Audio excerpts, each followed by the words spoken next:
أعوذ بالله من الشيطان الرجيم. بسم الله الرحمن الرحيم.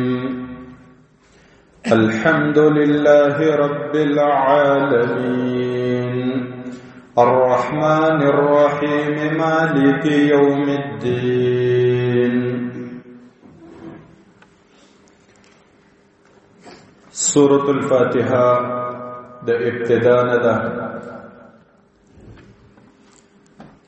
قرآن کریم د دې تفصیلی او تشریح تقریبا مخکې 2 کرت د مسجد کې ذکر شو. د امزل اراده ان شاء الله د دې کړي د چې مختصر ترجمه سره د لږ وضاحت ناغه بیانو.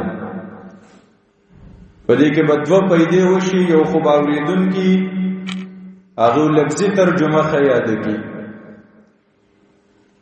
او دویم په مختصر ټیم کې به دا قرآن تقریبا اختتام ته ان شاء الله ورس کلونه به ډیر وانخلی. او دریمه پیدا به دا وشي چې اوقع په ذهن به ذهن کې به ډیره خواقیش نو یو ځل به لږ د تفصیل سره او دویم لفظي معنی به ورته کوي ان شاء الله. د سورۃ الفاتحه د شروع کېدو نه مخکې یو 2-3 خبرې لازمي دي د قران په باره کې. اول نمبر د قران په باره کې د عقیده ساتل چې دا د الله کلام دی، د الله خبرې دي زمونږ سره کېږي. باعث د اجر او ثواب دی، په یو لفظ لس نیکۍ ملاويږي. او په ورځ د قیامت به قاری د قران ته ویل کېږي چې د جنت اعلی درجو ته رسو قران ولا نه. دا د آخرت کامیابی ده. بل د دې تپوس بل الله په قبر کې کینو د قبر د سوال جواب هم دلته پروت دی. دویمه مسله دا ساتل چې د قران کریم آداب هغه دادي چې کله انسان قران شروع کوي اعوذ بالله من الشیطان الرجیم لوستل یا د سورۃ د مین شروع کوي نو بیا صرف بسم الله الرحمن الرحیم وایا. دویم ادب ولداري چې انسان کله قران ولي نیت وته خالص کی د الله د رضا لپاره قران ته ولي کینم د الله د رضا لپاره. دریم دار چې قران کریم د ادب نداري چې دته وسړې په دې طریقه نکینی چې قران کریم د پخپو د پاسه کې خودلیش یا قران ته انسان خپې ور وغځي. نه دې ادب خیال ساتل غواړي یا په دې باندې نور کتابونه اوچت کړش یا انسان اوچت یو د قران کریم هغه د خپو د لاندې پروتي. نه د دې نه به انسان ځان بچ ساتي.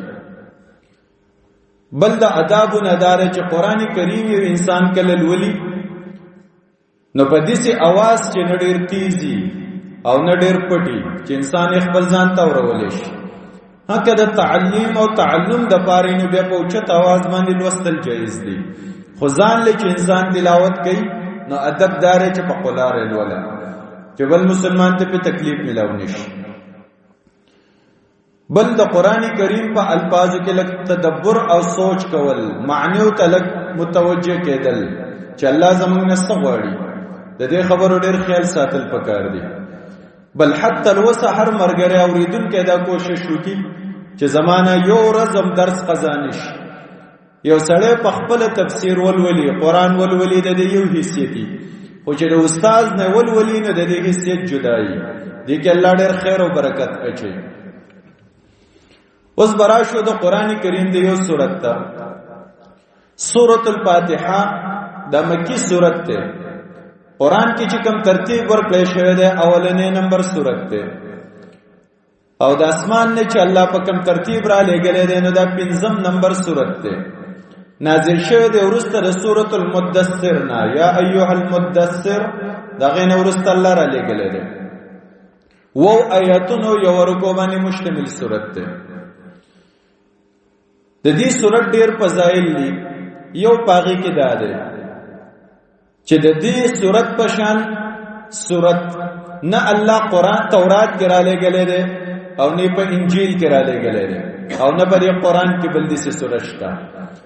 دا د شافی صورت ته شفا والا کافی صورت ته د انسان لپاره پوره ده عقاید هم راجمه کړی دي اعمال هم راجمه کړی دي اخلاق هم راجمه کړی دي گویا کړي د ټول قران د پاره دا یو مغز ده مغز دای اصل دی قران کریم د یو سورت نه بقای ټول یو سديال سورتونه تفسیر کوي او دته اعظم سوره په قران ویل شوی دی قران کې ټولونه غټ سورت قران کې وته الله سبعا من المثاني وآیاتن ولو بار بار تکراریږي په فضایلو کې اداره چې د دینه بغیر مون نکېږي کدا فرضی مزده ک جهری مزده ک پټ مزده ک نفل دی ک سنت دی ک وتر دی ک عیدین دی ک استسقا ده ک جنازه ده هر یو منځ چې پاغي کې دا سورتون الوستلش دا مناقص ده د الله په نسبت خداج د الله نبی وای ناقص ده غیر تمام کامل نه ده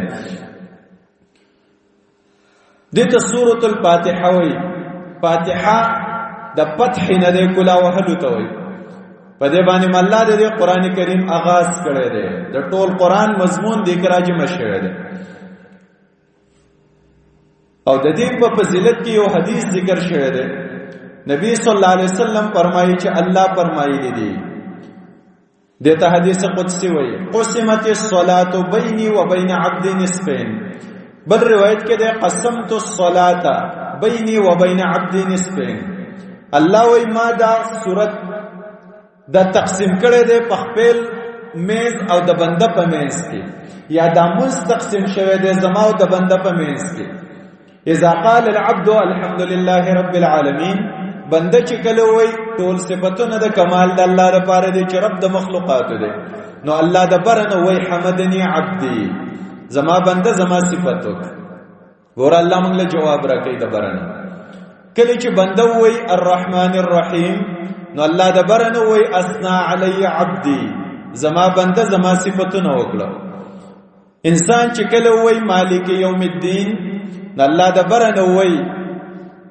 چې مجدنی عبدی زما بنده زما شرافت او عزت بیان کړه انسان چې کله وای ایاک نعبد و ایاک نستعين الله رب العالمین د برنه وای هاذا بیني و بین عبدی دا زما او زما د بنده په منځ کې دي زما بنده ماته وای الله ستا بندگی کوم او ستانه مدد غواړم نه زما د بنده په منځ کې خبرې شو اولی عبد ما سأل او زما بنده چې څه زمانه غواړي زول اور کوم نو سوال چې دی وکړو استعانت نو دعا غواړه اهدنا الصراط المستقيم تر ولد ضالین پوری چې انسانو وین الله وای هاذا لعبدی دا زما د بنده د پارش زمانه دعاګانې وکړو بس ما ول ټوله قبولې دې د وجنه دا سورۃ ډېر په توجه لوستل پکاري او په هر آیت باندې حتی الوس وقف پکار دی ځکه ډېر عظیم سورۃ ته ډېر عظیم آیتونه دي دته سورۃ الفاتحه وای سورۃ الواقعہ سورۃ الرقیہ اعظم السورہ فی القرآن سورۃ الحمد سورۃ الصلاۃ سورۃ النور سورۃ السبع المثانی ډېر نمونه دي مفسرینو دویش نمونه تقریبا ذکر کړی دي بسم الله الرحمن الرحیم دلته قران کریم کې اعوذ بالله نشتا لیکن قران ذکر کړی د خپل نبی تعالی فرمایلی دي چې کله ته قران شروع کې فاذا قرأت القرآن فاستعذ بالله من الشیطان الرجیم د شیطان رټلې شي نه په الله باندې پناه غواړه نو موږ به ان شاء الله ولک اعوذ بالله ذکر کو د سورته شروع نه مخکې اعوذ پناه غواړم ز بالله فالله باندې د الله پنوم یا د الله په مدد د سنا من الشیطان د شیطان نه الرجیم جغرټلې شوی دی الله بر اسمانونو کې رټلو چې فخرج منها فانک رجیم وزد جنتنا ترټلې شوی بسم الله شروع کوم پنوم د الله یا خاص په مدد د نوم د الله الرحمن چې عام رحم کون کې په دنیا کې په مؤمنانو کافرانو ټولو الرحیم او خاص رحم کون کې په آخرت کې صرف په مؤمنانو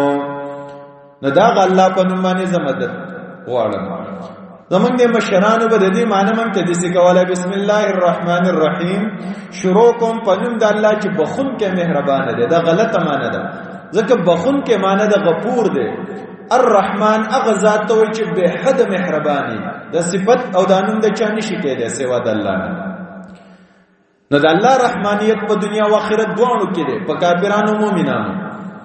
ځکه کافر له رزق الله ورکوي، مهربان دی، د ایمان توفیق بازو لور کی په دین کې استعمال کی. خو الرحیم خاص رحم کوونکی دی په آخرت کې صرف په مؤمنانو، په کافرو بل ته رحم نه. الحمدلله ټول صفاتونه د کمال خاص الله د پاره دی، رب العالمین چې رب د مخلوقات دی. آغاز د قران د الله په حمد وکړه، ځکه حمد الله خپل صفت دا ډیر زیات خوښي. څومره چې انسان د الله حمدونه ډیر بیانوي، دا بنده الله ته ډیر ګراني. رب العالمین ذکر کو، رب راوړ خپل صفت، اشاره ده دې ته چې انسان ستاد مور د خېټې د نطفه د رحم د زندګۍ نواله د قبر د زندګۍ پورې په دې ټولو حالاتو کې الله ته په تربيت کې محتاج دی. نستا تربيت کوونکی الله دی، یوازې د انسانانو نه بلکې العالمین د ټولو مخلوقات، کاغه انسانان دي، که پیریان دي، که ملائک دي، که حیوانات دي، که نباتات دي، که جمادات دي، که حشرات، دا ټول الله ته محتاج دي. نزدک عالمین ټول ذکر کړو چې د ټول رب د دې خالق د الله دی. الرحمن الرحیم د الله د صفاتونه، الرحمن چې عام رحم کوونکی دی په دنیا کې، الرحیم او خاص رحم کوونکی دی په مؤمنانو په آخرت کې.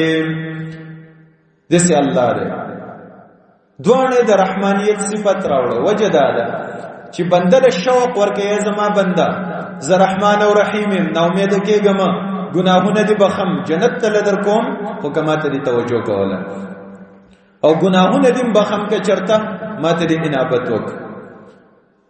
او د نبی صلی الله علیه وسلم صفات رحیم ذکر شوی، وکانه بالمؤمنین رحیما. د الله نبی په مؤمنانو باندې ډېر رحم کوونکی او په خپل امت. مالک یوم الدین اختیارمند دی د ورځې د بدله، مالک ویل کېږي اختیارمند ته. پدې کې یو قرات دی ملک یوم الدین، هغه قرات هم صحیح دی، بادشاہ دی د ورځې د بدله. دین وته ځکه وای دین بدله ته وای، په دنیا کې چې تاسو عمل کې وکا بدله په آخرت کې ملاويږي. که ښه عملو ښه بدله، که بد عملو نو بدله بده. که یوې ذره په مقدار لیکونه هم بدله به ملاويږي، او که د یوې ذره په مقدار ګناه هم به بدله ملاويږي. او بعض علما ویلي دي چې دین په معنی د دین دی، دین اسلام ته مراد ده. اگر کدا معنی کمزوري ده اولنې معنی غوړه ده، کدا دین نه مراد دین اسلام شنو معنی بدل شي. مالک یوم الدین د الله بادشاہ ده د ورځې د دین، یعنی دا هغه ورځ چې انسان ته د دیندارۍ مطابق اعمال پیش کیږي، جنت درجه او د جهنم درجه به ته خود لکېږي. اوله معنی غوړه ده. خنو چې دومره لوی الله دی، رب د مخلوقات او رحمان او رحیم دی، او د قیامت اختیار امر سره دی. نو دلته د وسه پوری صيغه د غایب ذکر کړي، وس التفات د غایب نه مخاطب ته کوي. لکه یو انسان چې د چا صفاتونه ته وکي هغه د شوق لري چې لکه زره پلاني سره ملاو شم، نو دلته صيغه د مخاطب راوړي چې دومره رحمان او رحیم الله دی. نو د دې الله سره خبري څنګه وشي، ملاقات به څنګه وشي؟ نو صلی الله ځان ته متوجه کوي الوستن کیا. ایاک نعبد، خاص تا د پاره بندگی کوو منګه، او ایاک نستعين، او خاص تا نه مدد غواړو منګه. دا وستغه بنده عجزی ده الله ته، الله خاص تا بندگی کوو. ایاک د تخصیص د پاره مخ کی کو، اصل کې دسه نعبد ایاک بندگی کوو خاص تا، لیکن دلته په عبادت کې ریاکاری نه کې د الله د پاره به نو ځکه ایاک مخکی کا، خاص تا د پاره نعبد الا منګه بندگی کو. عبد الله ابن عباس تفسیر کوي نو وحدک، الله منګه ستا یواله بیانو، او ولا نطيع غیرک، ستانه بغیر د بل چا خبر نه منو. الله ستا بندگی کو، رکوع تا سجده تا محبت ستا سره، او ذلت او عجز ستا مخیتا. دته لیکي عبادت. عبادت کې دوه معنی دي، یو محبت، دویم ذلت. هغه عبادت به خوندوري چې ستاد الله سره مينمي، او دا سره الله ته به خورو کې دي. نو کله کله به سره د عبادت ارمان وکي، خو جمعه ته دراتلو توفیق بنه ملاويږي، قران ته کناستو توفیق بنه ملاويږي.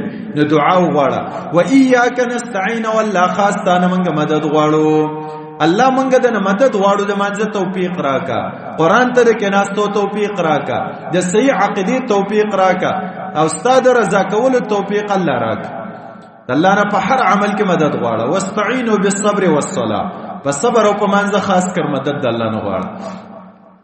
نو دا دوه قسمه اعمال دا وسیله وګرځوا الله ته د تقرب او د نږدېوالي. نو چې کله دی الله ته دومره عاجزي پیش کړه او ځان دی الله ته ور مخامخ کړه، نو دغه عظیم ذات نو سوالونه غلې مکه نه. نو دعا اهدنا الصراط المستقيم، الله وخای من تا غلار نیغا، ځکه الله سره حاضر شوی مخامخ شوی نو دعا وغواړه. الله وخای من تا لار نیغا. اهدنا کې دوه معنی دي، یو په معنی د خودلو اراءه الطريق، الله من ته لار وخای من په ګډو وډو سر یو په غلطو، الله په سم لارم روان. او یا هدایت کې معنوي معنی دلته مراد او دا ظاهر ده چې هغه ویل کېږي الاصال للمطلوب، ستا چې کوم مطلوب دی هغه ته ځان رسول چې هغه د الله رضا دی او جنت. نو اهدنا الله روان کمنګا ورسو منګا الصراط المستقيم په غلار نیغا. هدایت د الله نه غواړه. دلته سوال لې چې څنګه مؤمنان یو، نو د نور هدایت څه سوال لې؟ انسان ولې د الله نه بار بار هدایت غواړي؟ د دې جواب علماء دا کړي چې دلته هدایت په معنی د کلکوالی دی. اهدنا الله کلک کمنګا صراط المستقيم په غلار نیغا، ځکه د ازلونه د الله د دوه غوتو په مینس کې دي اړې راړې. سار بسړې مؤمن بیګاله کافر، نو بار بار 15 وخت منځ فرض دی، سنت دی، وتر دی، په دې کې په هر رکعت کې د الله نه دا دعا کوه چې الله مونږ په دې غلار باندې ګورې کلک کا، الله کافر هم نکي، منافقان هم نکي، بيدین هم نکي، گمراه هم نکي، د قرآن نم لري نکي. صراط مستقیم سره قرآن او حدیث، الكتاب والسنه على منهج السلف الصالحين، دته صراط مستقیم وي. نو خلق وي ډیر لارې دي، هر سړی وي ز په حق نه، باطل پرستم وي زمنګ لار نه غد، شیعم وي ز په نه غلارم، بریلم وي په نه غلارم. نو دلته کوم لار مراد ده؟ نو اغلار الله منتخي صراط الذين لار ده هغه کسانو انعمت عليهم چې الله ته نعمت کړي ده په دیو باندې. په کوم خلکو چې تا انعام کړي ده، نعمت دې په کړي ده، نه الله دغه خلکو لار راته وخایا. دلته د نعمت نه مراد په اتفاق د مفسرینو د دنیا نعمت نه ده مراد چې خزو بچو روپیو بنگلي ور کړي، دا خو الله کافر لم ور کړي، بلکې د نعمت نه مراد دلته د دین نعمت ته، د عقیده نعمت ته، د توحید نعمت ته. نه الله لار د هغه کسانو چې تا په غو باندې خاص انعام کړو، د کوپر نه دی ایمان تراوستو، د شرک نه دی توحید تراوستو، د بدعات نه دی سنت تراوستو، د هغه خلکو په لار منګ روان، د موحدین او د سلفو زبتی تعبیر دي چې وکم د اهل حدیثو په لار منګ روان کا چې د قران او د حدیث تابع. او دا منعوم علیهم سوق دي، دا قران ذکر کړی دي. دا یو صحابیم تپوس کړو، الله قران کې آیت راولېګو چې چا د الله او د رسول تابعداري وکړه، فاولائک مع الذین انعم الله علیهم من النبیین والصدیقین والشهداء والصالحین وحسن اولئک رفیقا. د الله او د رسول خبره ومنه، قیامت کې به الله د پیغمبرانو، د شهدا او د صدیقین او د نیکانو خلکو په سب کې ودرې. د دې مرګستیا ډېر مزیدار ده چې ابوبکر او عمر په سب کې ولاړې، د غو سره خواته د ټولو انبیاء سره ولاړې، د نیکانو خلکو د علماو د امت سره ولاړې. دا منعوم علیهم دا صحابه دي. الله دې خلکو په لار باندې مونږ روان. نو دې خلکو شهادتونه پیش کړو، مونږه شهادت هم غوړې د الله نه په منځ کې غواړو، خو پویګو پنه دین هم غواړو، خو د معنی په منځ په معنی نه پویګو. غیر المغضوب علیهم ولا الضالین، نه هغه کسان چې غضب کړي شوی دی پاغي باندې، او نه هغه کسان چې هغه گمراهانو. د دې دوه معنی دي. غیر المغضوب الله رب العالمین مونږه وساته د لار د هغه کسانو نه چې غضب کړي شوی او پاغي يهود دي، الله د يهودو د لارونه منګه وساته. او ضالین سود دي گمراهان د نسواراو، نو الله د يهودو د نسواراو د لارونه منګه وساته او د صحابه په لار باندې منګ روان کا. دویمه معنی په دې کې دا ده چې الله هغه خلکو په لار منګ روان کې چې تا په انعام کړي دي. منعوم علیهم سوکو هغه خلکو چې دا دوه صفات پاغو کې نو، یو پاغو غضب نو شوه او دویم گمراهان نو. ځکه غضب په يهودو شوی، گمراهان نسواراو، نو الله دغه خلکو د لار نه بغیر چې په سم لار روانو صحابه دغه په لار روان. غیر المغضوب نه د هغه کسانو په لار منګه مروانه و دغه کسانو په لار چې غضب کړی شی او پاغیو. او قران کې الله په يهودو غضب ذکر کړی دی چې وغضب الله عليهم وجعل منهم القردة والخنازير وعبد الطاغوت. الله دا خلکو باندې غضب کړی نو يهود او الضالين نسوارا. خو بدی کې مفسرین وایي بیا یوازې د دوانو ته شامل نه دي بلکې مغضوب علیهم او ضالین دا په هر زمانه کې خپل خپل خلکی. نو د مغضوب علیهم نه عام ښکار کافر او د الضالین نه مراد منافقان دي. الله د ښکار کافرو د مشرکینو د لار نه منګه وساته او الله د منافقینو د طرز او دغه د لارو نه منګه وساته. نو د يهودو نم پناهي د نسواراو نم د ښکار کافرو نم الله دغه د لارې نم بچکا او د منافقینو د لارې نم بچکا چې په خله یو سه یو پزله کې بل سه د دې خلکو نه الله منګه بچ وساته. دلته امين دا حدیث کې راغلی لیکن قران کې الله نه ذکر کړي. وجه دا ده چې دا امين دا د قران کریم آیت نه ده الله نه ده نازل کړي خو لیکن ویل ور سره پکار دي. امين په معنی د اللهم استجب ده الله دا دعا زمون قبول کړي چې په سم لار باندې روان شو او د صحابه په لار روان شو د يهودو د نصارو د لارین الله ته موږ وساتي. نو دغه زمين د پاره غټه کامیابی ده. او مخکې حدیث ذکر کو الله دې وخت کې وای هاذا لعبدي دا زما د بنده د پاره دا دعا چې موږ په اخلاص کله په هر رکعت کې غواړو او د دې په معنی باندې پوهیږو ان شاء الله الله به موږ د هرې گمراهۍ نه وساتي. بسم الله الرحمن الرحیم. الحمد لله ټول صفاتونه د کمال خاص الله د پاره دي. رب العالمین چې رب دې د مخلوقاتو. الرحمن اغه الله چې عام رحم کوونکی دی په دنیا کې په مؤمنانو کافرانو ټولو. الرحیم او خاص رحم کوونکی دی په آخرت کې صرف په مؤمنانو. مالک یوم الدین اختیارمند دی د ورځې د بدلې هر چاته به بدله ملاویږي. ایاک نعبد خاص تا د پاره الله مونږه بندگی کوو و ایاک نستعين او خاص تا نه الله مونږه مدد غواړو په دې عبادتو کې. اهدنا الله کلک کمنګا روان کمنګا یو خای مونږه الصراط المستقیم غلار نیغا سید لار ته وخای چې د قران او حدیث لاري. صراط الذين لار د هغه کسانو انعمت علیهم چې تا انعام کړي پاغي باندې نعمت د دین اسلام دې پکړي عقیده د توحید ور نسب کړي چې صحابه غیر المغضوب علیهم دغه کسان چې نو غضب کړي شي پاغي باندې ولضالین وغه خلق گمراهانم نو چې دا صحابه دي چې نه په صحابه غضب شوی دی نو گمراهانو بلکې الله ته رضاوي تا ول ګولډ میډل ورکړي دا کامیاب متقیان الله دغه خلق په لار منګ روان کا. امين. الله دې دا دعا زموږ قبول کړي. وصلی الله وسلم.